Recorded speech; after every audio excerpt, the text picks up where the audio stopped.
Well, welcome back, everyone, for another episode of Reimagining Cyber Extra. This week, we're actually going to be discussing a topic we kind of haven't touched in a little bit of time, which is ransomware. And there's several different news items that have come up. And so Stan and I were chatting, saying, you know what? We should actually bring this up in conversation and have a conversation on just what we're seeing within this particular area of ransomware and some of the new things that are happening. So Stan, why don't you kick us off? So Rob, one of the incidents that caught my eye was this ransomware attack that hit the Ion Trading UK firm. Did you see that one?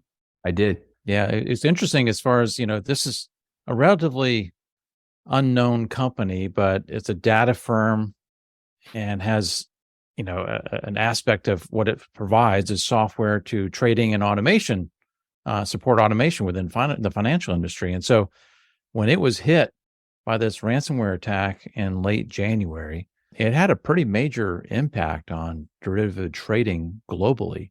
And that impact is still being evaluated as of this recording.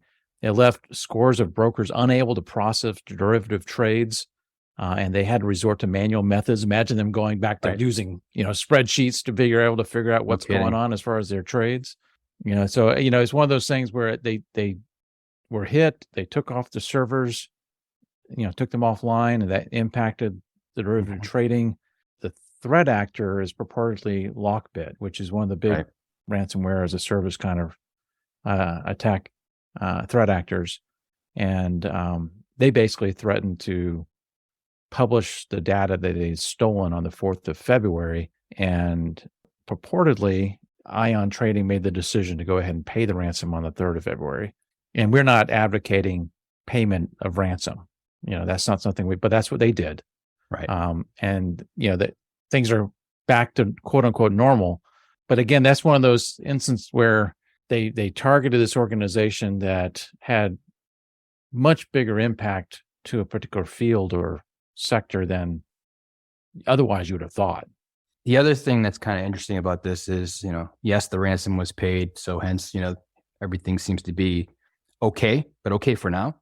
Because if you look at it, right, who's to say that they don't actually still hold that data, a copy of that data, I should say, right? And who's to say that at some point in time, they don't come back and double dip, right? And saying, hey, we're going to actually release this information, and releasing this information can be negatively impactful to Ion, because now you're going to be exposing, some of their, the larger investors that they have and some of the different kind of details relative to the type of business that they do there that could negatively impact, the trickle effect right down to their client base. It's a touchy subject, right? And it's kind of, we always go back and forth on, what's the right thing to do. I think ultimately it comes down to each organization's risk appetite, how they, plan to deal with these different types of things. And it's independent, right? So that's an example, right, of an organization that was taken down that had an impact broadly. But then you have the other side of the equation where you have a vulnerability that is in a number of different organizations. In this case, this is a campaign that purportedly that's being perpetrated right now, targeting VMware's ESXi technology. And it's a previously known vulnerability that's been out there for 2 years. Right. But the reality is that organizations have been slow in patching it. There was a general warning put out by Italy's National Cybersecurity Agency, ACN, warning about a large-scale campaign now exploiting this vulnerability. Thousands of computer servers across Europe and North America could potentially be impacted. Apparently, Europe is feeling it first, and France, Finland, Italy are most affected at the moment in Europe. U.S. and Canada has a lot of juicy targets that they're potentially also going to be hit. So again, it's sort of like, okay, well, in the first case, you had an organization hit that had then widespread impact that forced the payment of ransom. In this context, it's like, well, if you're not going to patch, we'll take advantage of that, that vulnerability in your server farm, and now multiple targets are possibly being hit. Yeah, and this is the thing, right? So as you said, it's 2 years old, right? So it's the constant theme of here's the vulnerability, here's the patch, and then people aren't able to take action on it. I mean, we're talking about 2 years, and it's nothing new. It's not to say that there aren't other vulnerabilities and exploits that have been known for a long period of times that people aren't taking action on to get up to speed and ensure that system is properly protected. The Italy piece that was interesting was that it basically knocked out Telecom Italia and Mhm. there's streaming services for different types of sporting events. So that was a big thing. I think if we would have a sidebar conversation with our producer, Ben, he may have been aware of what was going on with this big, following of football, as they call it over there in Europe. You Right. never know. Right.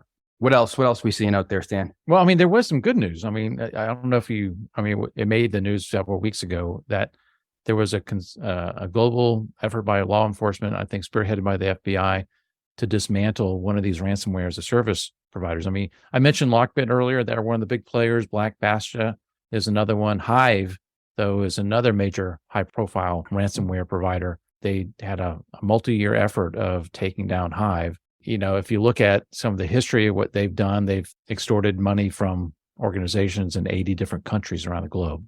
So this is great news. There were no arrests in this. I mean, they took down servers.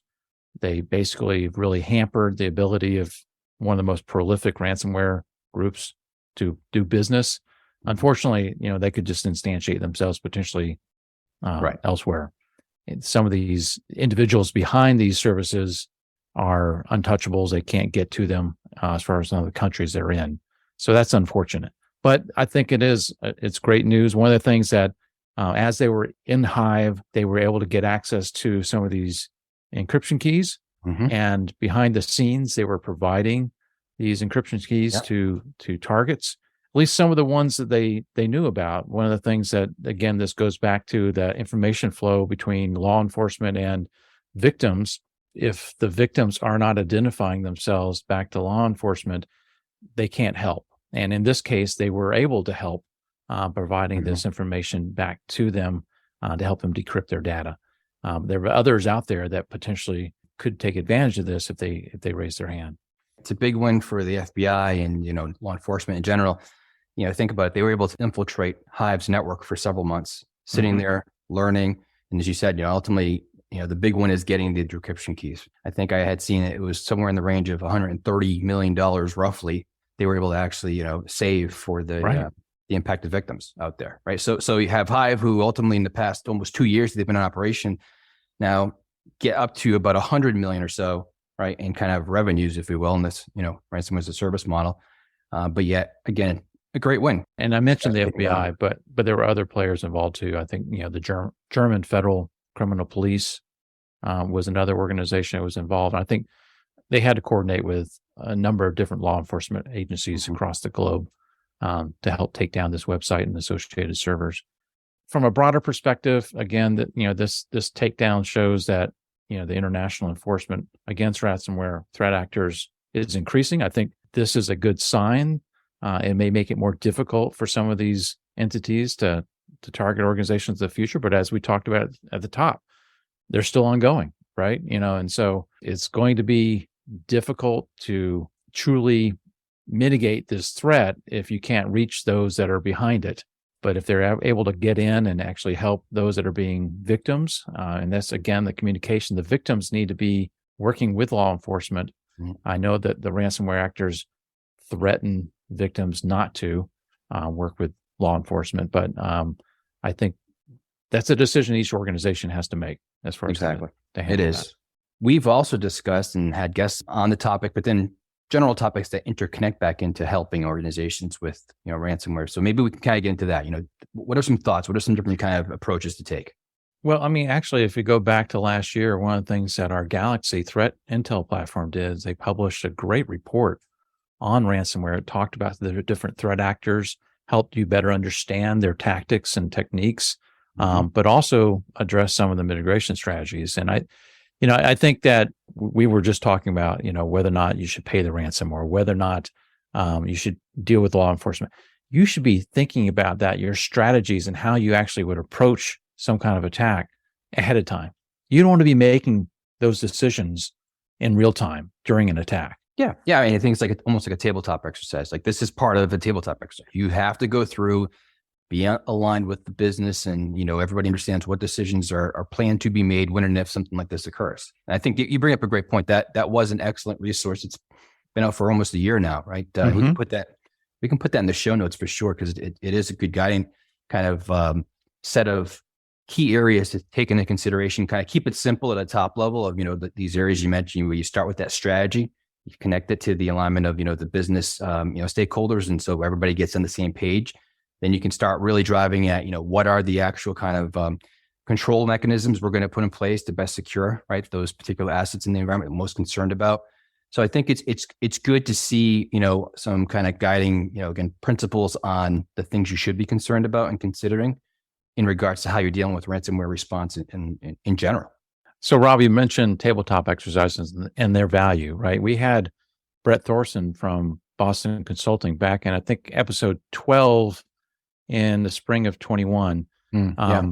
And he leads a lot of those kind of tabletop exercises to help executives think through these kind of challenges, and it helps prepare them. I think also you just need to actually have your contingency plans. You need to have your continuing business continuity plans and disaster recovery to include these kind of scenarios about not only physical disasters, but also things like ransomware attacks.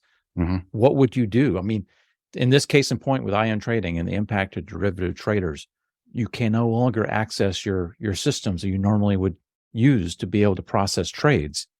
How would you do it? Do you have supporting spreadsheets to allow you to then continue to do work and process trades? Are you done?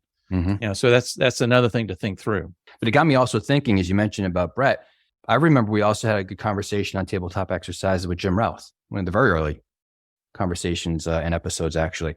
And he was talking about a great learning experience coming out of that was also how having the executives there for the exercise, walking through a scenario, and it made them all realize that when something like that, for example, occurs, that particular scenario, there's not a need for us to be communicated to ask permission to take action. Take the action. We've blessed you, in essence. Go take these actions. We entrust in you, running our security organization, to go ahead and do so, right? And so that, again, another lesson learned. But again, if you haven't gone through and thought, because you have to act quickly. You have to act quickly in these instances, but you have to be empowered and know that you have the ability to make these decisions, whether it be pulling the servers offline or, again, reaching back to your backups. Now, you mentioned also, taking steps to secure your organizations. And so obviously back up everything, but you have to have an architecture that, because the threat actors, the LockBits of the world know that you have backups, and they're going to go after those backups in the process of discovery and try to either knock them out, lock them up, or something. So you have to have an architecture that has that in mind of these threat actors coming into your environment. So I mean, that's another thing to think about. And other layers of protection, the detection and hopefully detecting these bad actors coming in as quickly as you can to hopefully isolate and mitigate that, as well as putting in place things like multi-factor authentication. We've talked about that before. The fact that MFA might help prevent some of the easy buttons as far as coming into your environment. And I think that's a very, very key point that we can't emphasize enough is, and again, in many episodes we've discussed this, making it harder for the attacker. Making it harder for the attacker basically gets them to move on to a softer target, right? So the more you can do on these different types of, kind of techniques, putting them in place, they're going to move on to the next victim. They're not going to sit there and try to continue to battle away and waste their time, because their time is money and it's a business at the end of the day. And we sort of talked about that with Sean Tuma in the episode on cyber insurance. The fact that the cyber insurance providers are trying to ensure that these protections and these controls are in place because they have seen where they have been exploited, and they don't want to continue to pay out, due to, a successful exploit and ransomware. They don't want to have to pay anymore. So they're forcing, they're a forcing factor as far as getting these controls in place.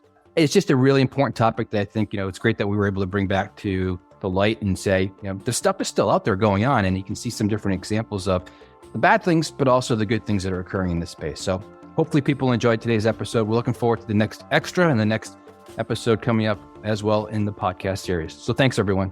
Thanks, Rob. Till next time.